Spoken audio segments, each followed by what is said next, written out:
అందరికీ వరమహాలక్ష్మి పండుగ శుభాకాంక్షలు.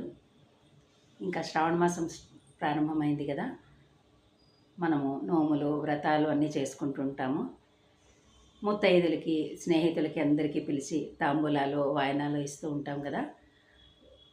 ముఖ్యంగా మనం వాయనం ఇచ్చేటప్పుడు ఏమని ఇవ్వాలి, ఏమి చెప్పి ఇవ్వాలి, వాళ్ళతో మనం ఏమి ఆశీర్వాదం తీసుకోవాలని దాని గురించి మా ఇంట్లో మా అత్తగారు ఇలా చెప్పారు. నేను మీతో ఇది షేర్ చేసుకుంటున్నాను.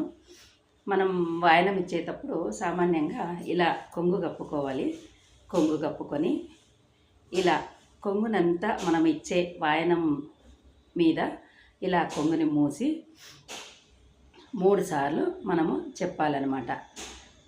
ముత్తైదే వాయనం ఇస్తున్నాను, దీర్ఘ సుమంగళిగా దీవించండి. ముత్తైదువ వాయనం ఇస్తున్నాను, దీర్ఘ సుమంగళిగా దీవించండి. ముత్తైదువ వాయనం ఇస్తున్నాను, దీర్ఘ సుమంగళిగా దీవించండి అని చెప్పి మనము కొంగుని తీసేసి తర్వాత ఆ వాయనము వాళ్ళకిచ్చి దాని మీద మూత మూసింటాం కదా, ఆ మూతను కూడా తీసి వాళ్ళ చేతికి ఇవ్వాలి.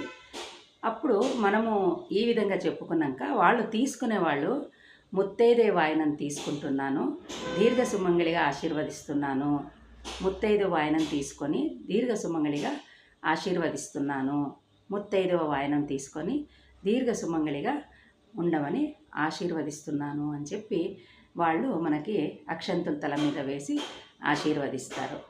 ఇది మా ఇంట్లో మా అత్తగారు చెప్పింది.